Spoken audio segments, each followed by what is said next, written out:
Hello, everyone. Last time I quite enjoyed doing the cosmology lecture, and I guess after reviving it, I kind of really enjoyed talking about cosmology.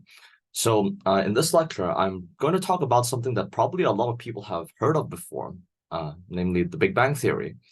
But I guess I will talk a little bit more about the mathematical detail and the geometric interpretation of it, as it is a widely misunderstood theory, as a lot of people think the Big Bang Theory talks about the origin of the universe.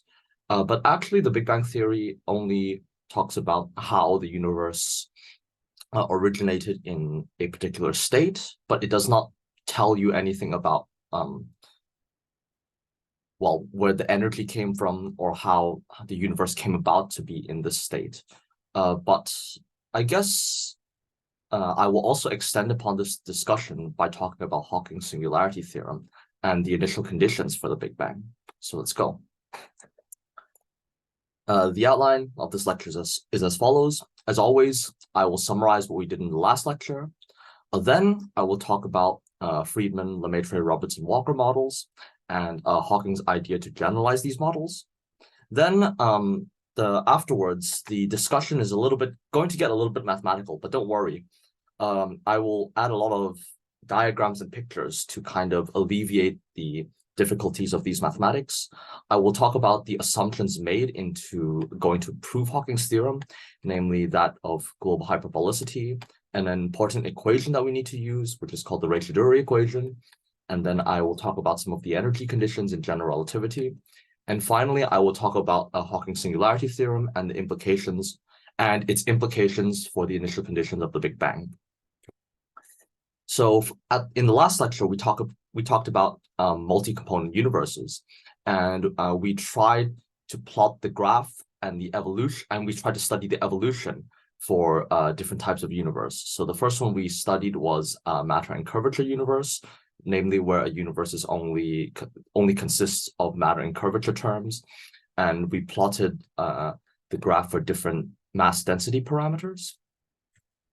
Afterwards, we studied universes with only matter and dark energy, and we compared the graph to that of the previous case, and we saw the differences when we changed the mass density parameters. Afterwards, we did the same with matter and radiation universes, and we compared how the expansion factor varies with for basically a matter-dominated universe and a radiation-dominated universe. So we can see here that the matter term carries more weight, as this makes sense. Matter contributes more to the curvature of space-time, so yeah. Afterwards, we kind of talked about a different method of analyzing the evolution of the universe. Namely, I wrote the Friedman equations as a set of first-order linear equations, and then I plotted the phase portraits.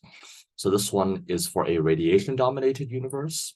As we can see, the fixed point is quite far away from the origin, and a universe that we describe now is one where A is equal to 1. So we can see that if we start with an initial condition here, the universe will always collapse into a ball.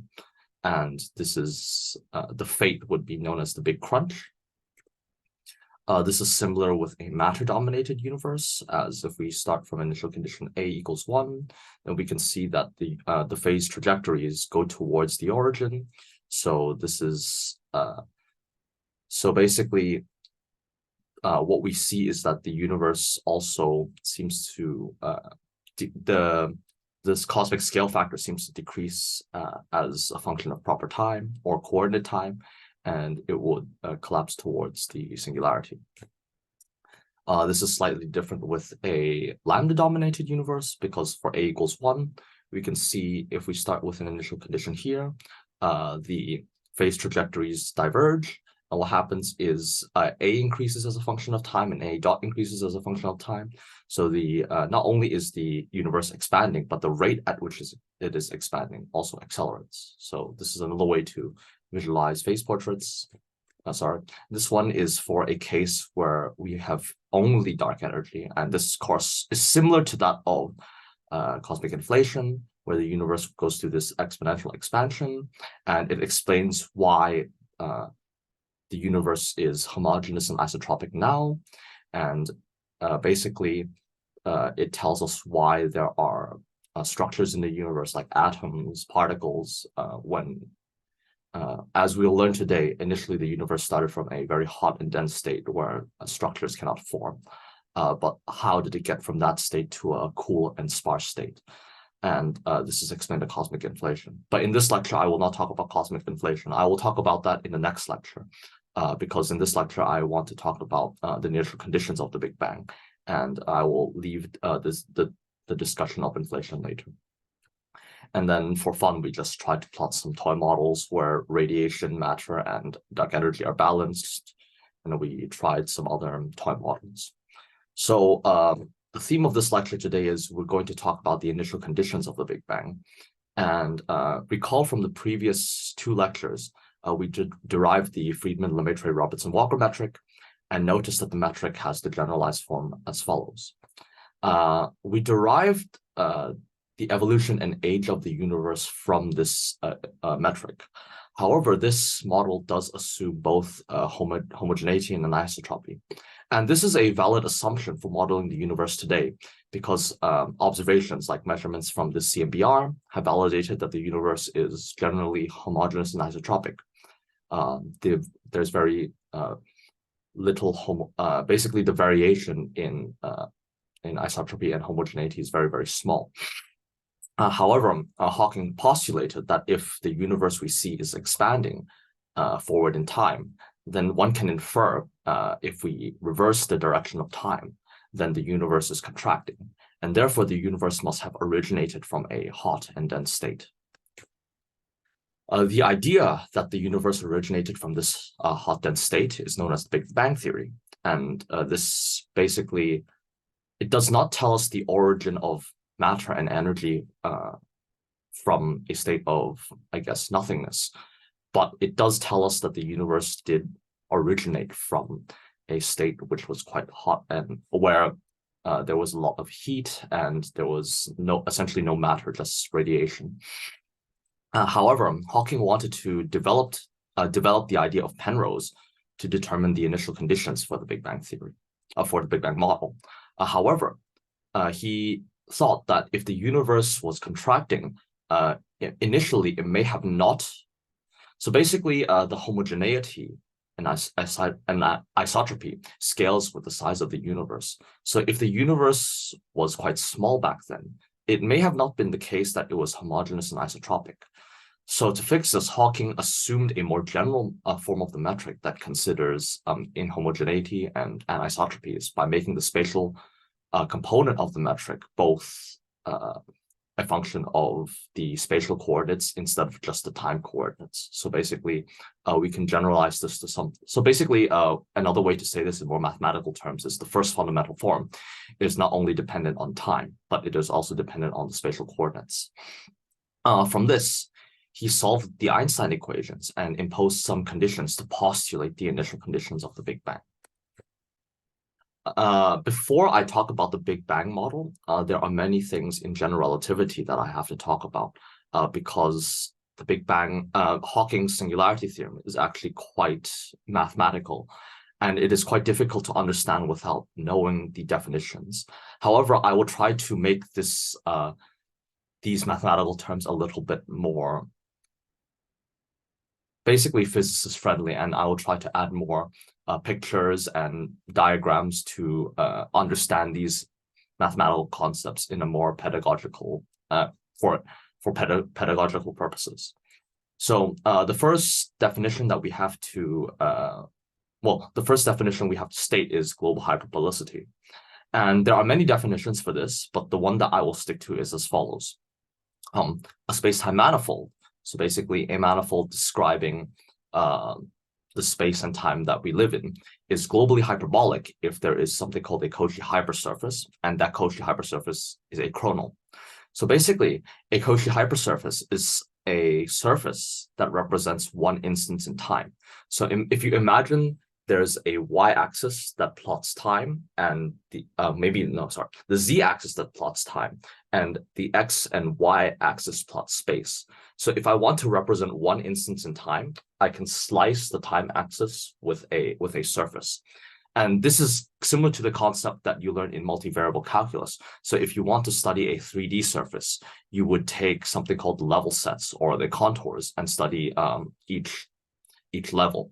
And so basically a Cauchy hypersurface is if you have a world line on the space-time, the Cauchy hypersurface cuts through this world line and tells you about that particular point in space and time. So the consequence of global hyperbolicity, well, I will talk about, so basically, I forgot to mention that if a Cauchy hypersurface is achronal, this means that if you have a world line and on a space-time diagram, the Cauchy hypersurface only intersects the world line once. So basically, the consequence of this is that global hyperbolicity precludes closed time-like curves or closed causal curves. So basically, if you have a space-time and you have a Cauchy hypersurface, if you have a loop in the space-time, then no matter what you do, the Cauchy hypersurface will cut through this loop twice. So it does not, so global hyperbolicity does not allow for this. So this is an assumption that we make in general relativity. One fun fact is that when I was studying this theorem, I actually misunderstood the definition of global hyperbolicity. I thought it meant that, oh, space-time actually has this hyperbolic structure. But then I thought this doesn't make any sense because there are many different types of universes and they can be spherical, they can be flat, you know. But I realized that mathematicians like to use different terms to mean different things. So this is global hyperbolicity has nothing to do with the actual shape of the universe. The reason why it's called globally hyperbolic is because this should be ds squared. So that's my mistake. So the metric basically should preserve a Lorentzian signature. So we can see that the metric is as follows. So if we correct this and say ds squared is equal to minus dt squared plus dx squared, we can see that this equation resembles that of a hyperbola, which if you remember from high school conic sections, the hyperbola is y squared minus x squared or x squared minus y squared, and then you get a hyperbolic equation. So for spheres, it would be x squared plus y squared and etc. Not spheres, but circles and ellipses and etc. So as one can see that this equation represents a hyperbola. But what does this mean geometrically? So if we want to there are many ways of looking at global hyperbolicity. One way is to look to understand it in terms of light cones. So as you can see that this equation is a hyperbolic equation. It actually so basically events can be confined within this region and this region, and those events represent hyperbolas. And you've probably seen this on Penrose diagrams before. Basically, the hyperbolas here and here represent surfaces of constant space or constant time. So basically, the whole point of global hyperbolicity is that everywhere in the space-time, you will preserve this light cone structure. Another way to look at it is to look at it through something called Cauchy hypersurfaces. So basically, if we represent this as the time axis and this plane as the space, basically any event only intersects the Cauchy hypersurface once. So achronality is equivalent to causality. So something that is causal is also achronal. So basically, it only intersects the Cauchy hypersurface once. But if you have a acausal history or something that is chronal, basically it will intersect the Cauchy hypersurface twice. And this can only happen if there are closed time-like curves. So basically, global hyperbolicity means that all Cauchy surfaces in the manifold are achronal or causal, and this precludes closed time-like curves.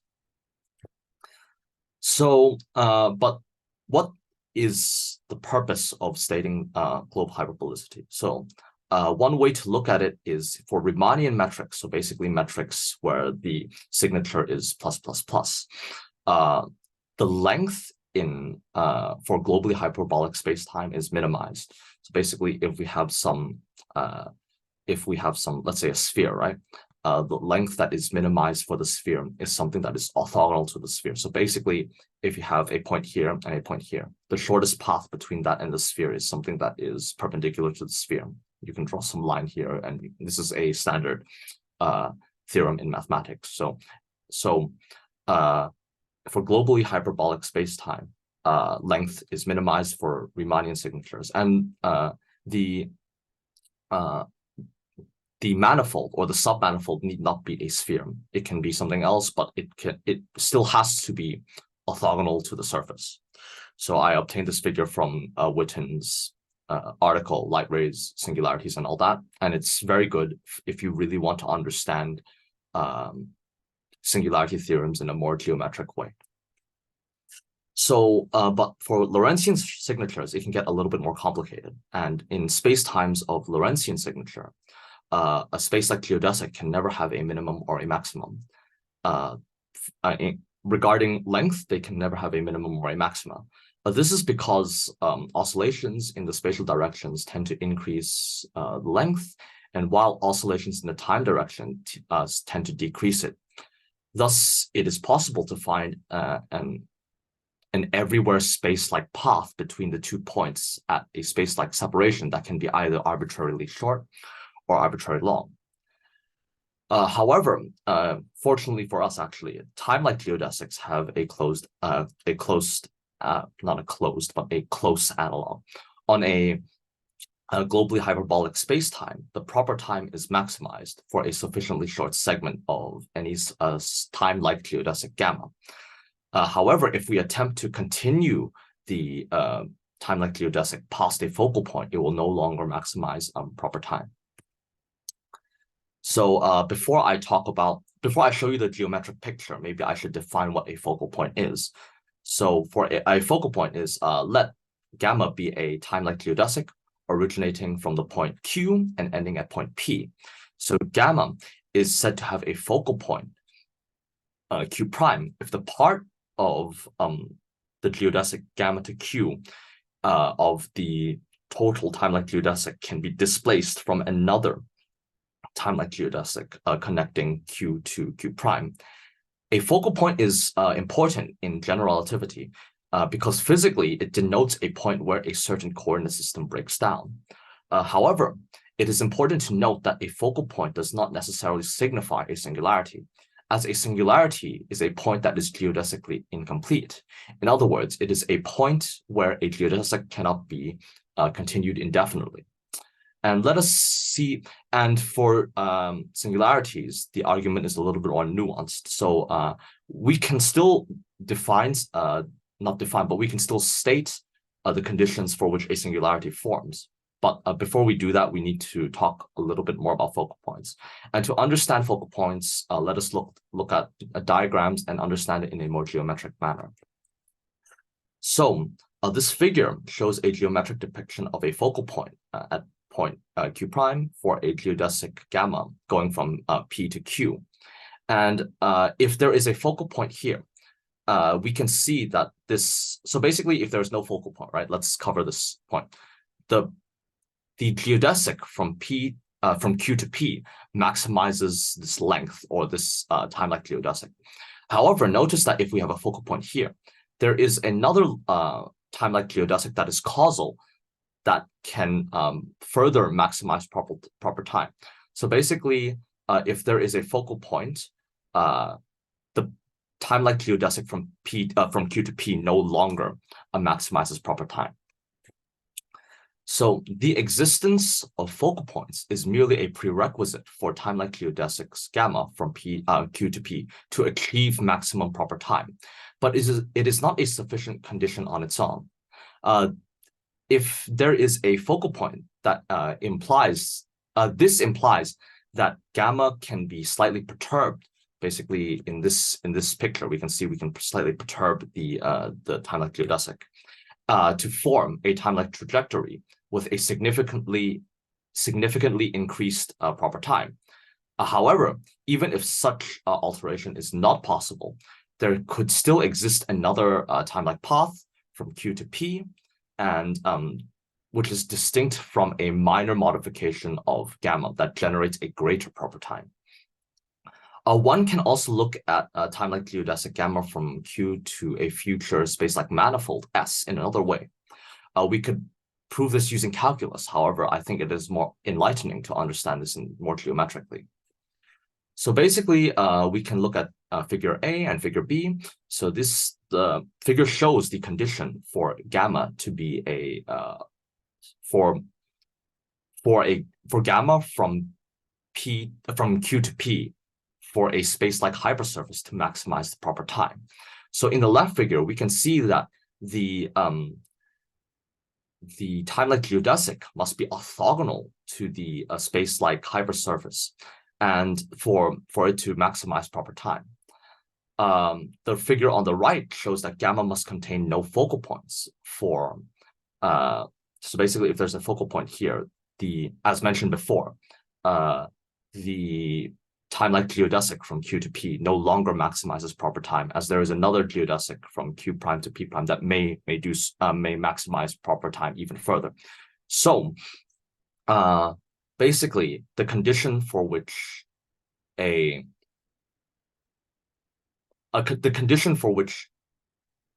time-like geodesic from Q to P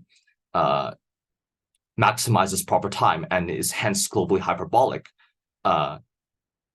and the global hyperbolicity condition states that this time-like geodesic is causal. The conditions for this is it must be orthogonal to the space-like hypersurface, and additionally, it must contain no focal points in between. So now that I've talked about global hyperbolicity, now I have to state a I guess an important equation for deriving a Hawking singularity theorem. And that is the Raychaudhuri equation. So the Raychaudhuri equation is essentially the Einstein equations in a coordinate system defined by orthogonal geodesics. So basically, in this equation, we force so basically, if we have some point P here, we force the metric to be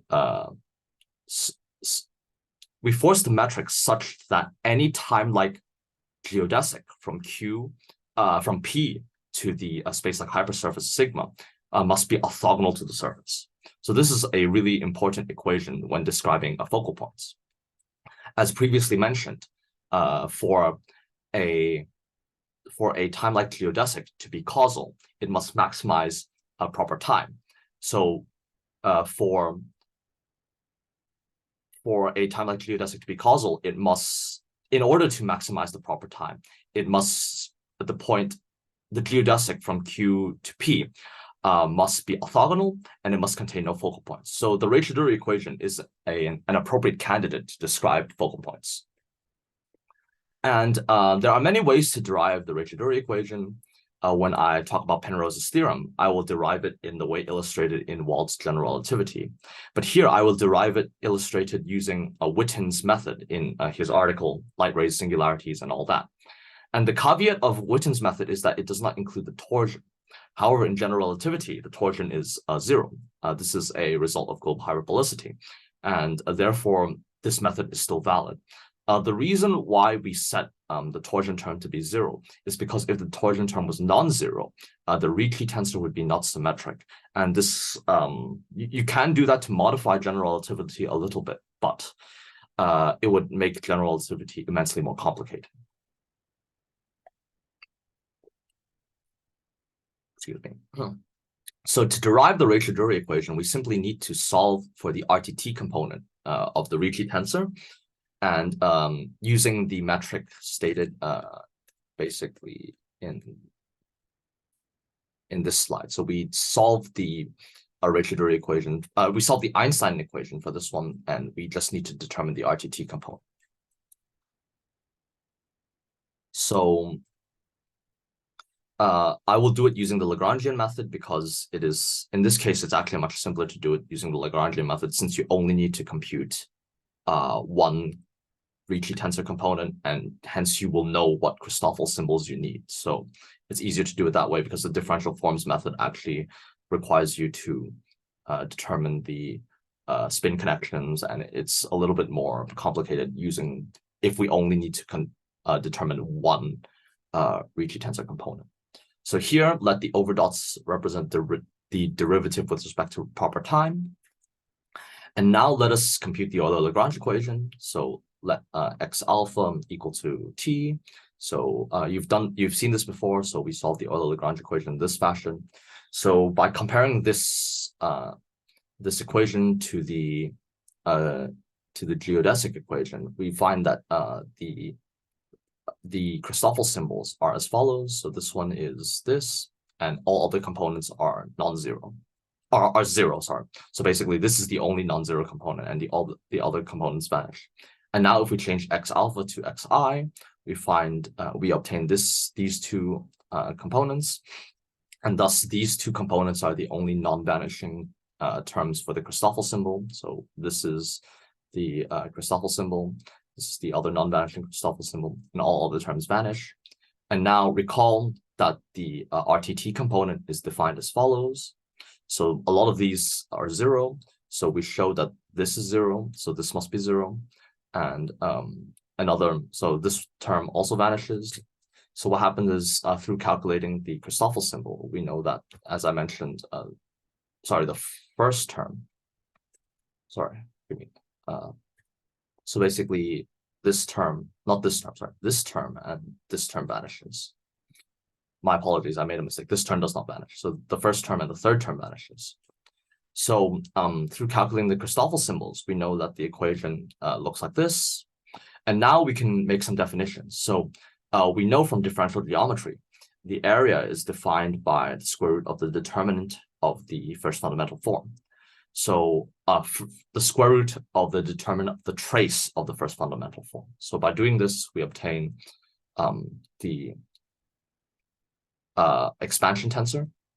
So theta is equal to a prime over a, which is equal to this, where the prime denotes the derivative with respect to coordinate time. And moreover, it is convenient to define a shear or a traceless part. So we just take the metric, or this should be, this actually should not be g, this should be h. So that's another mistake. So hik and hkj prime minus the trace term gives you the traceless part. And from this, if we substitute this back into the Einstein equation, we obtain the Raychaudhuri equation, which states that theta prime minus theta squared over d, where d is the number of spatial dimensions, minus the square of the traceless part. We obtain the RTT component. And since proper time and time are differed by some conformal factor, you can write this in terms of proper time as follows. So to make further progress, we need to make some assumptions in classical general relativity. So in general relativity, there are four main energy conditions, namely the null energy condition, the weak energy condition, the dominant energy condition, and the strong energy condition. So the first one is useful for deriving singularity theorems for black holes. The second one is more useful for talking about topology of black holes.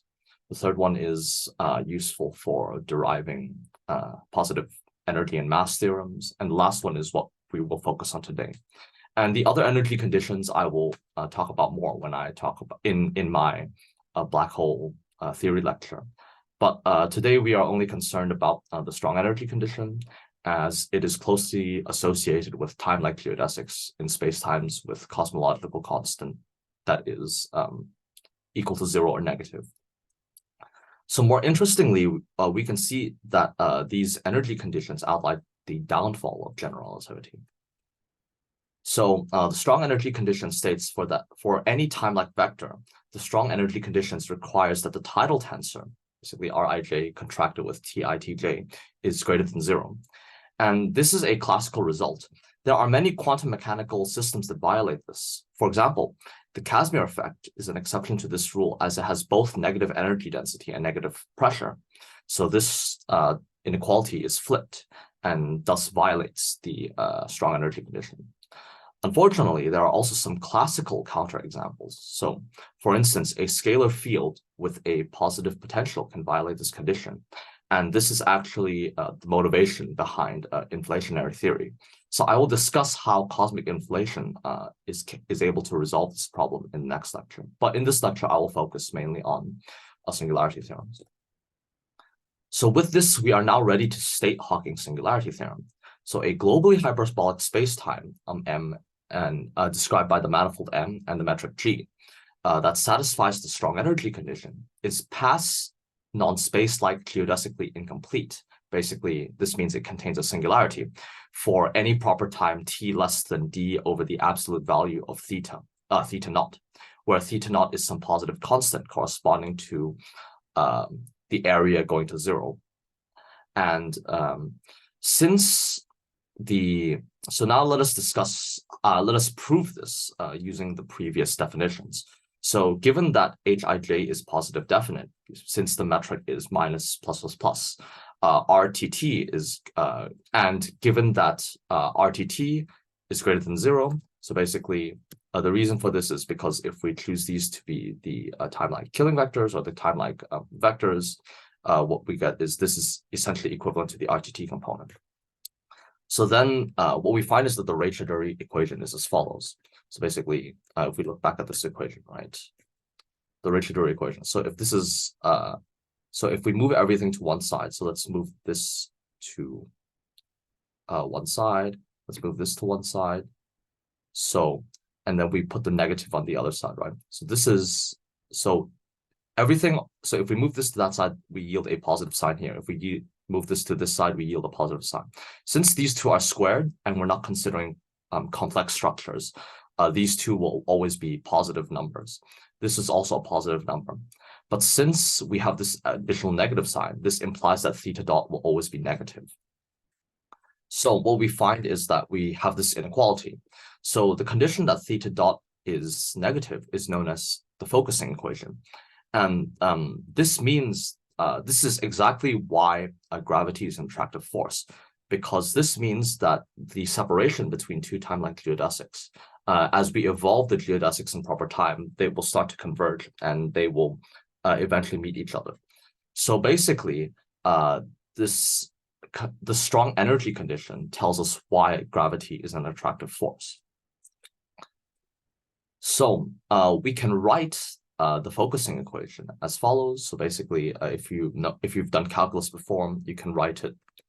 You can basically we eliminate this, not eliminate, but we're considering this inequality theta dot is less than theta squared minus theta squared over d, and what we're trying to do is solve a differential equation. So basically, this should be this inequality sign should be less than, but that's a minor mistake as well. So we just put a less than, and what we do is the focusing equation would be this is less than or equal to 1 over d, and integrating both sides, we obtain the following inequality. And rearranging the above inequality, one finds the following condition, and observe that if theta naught is less than 0, because this condition states, the focusing equation states that theta naught must be a negative number. So the right-hand side of the above equation, so this side diverges for tau approaching this value. So we have already, so if we plug this into here, we can see that this can be -1, and this will, you'll get a 0 in the denominator. So this will diverge. So we can see that we've proven the first half of this theorem. The second half, we need to use the previous definitions. So the Hubble parameter is defined by theta divided by d. So we previously demonstrated that global hyperbolicity implies that every point P is connected to the space-like hypersurface sigma by a causal path gamma that maximizes the proper time. Therefore, gamma is a time-like geodesic free of focal points. However, we also showed that if the focusing equation is satisfied, a focal point must develop at some finite proper time, tau equals d over theta, which is equal to 1 over the Hubble parameter. So where the Hubble parameter, well, 1 over h naught actually, where h naught is simply theta naught over d. Physically, this means that the manifold M, G is by extension, the Cauchy hypersurface is geodesically complete for a proper time tau less than 1 over h naught. And the primitive interpretation of this is that tau equals to 1 over h naught is the upper bound for the age of the universe. And this is what you do in cosmology class, right? You just, usually when you want to get a rough estimate for the age of the universe, you take 1 over the Hubble parameter. However, the modern interpretation of this is that the upper bound, this is not the upper bound of the age of the universe, but instead it is the upper bound of the age of the A universe that obeys the strong energy condition. So this may be proven wrong when we have a consistent way to include quantum mechanical arguments.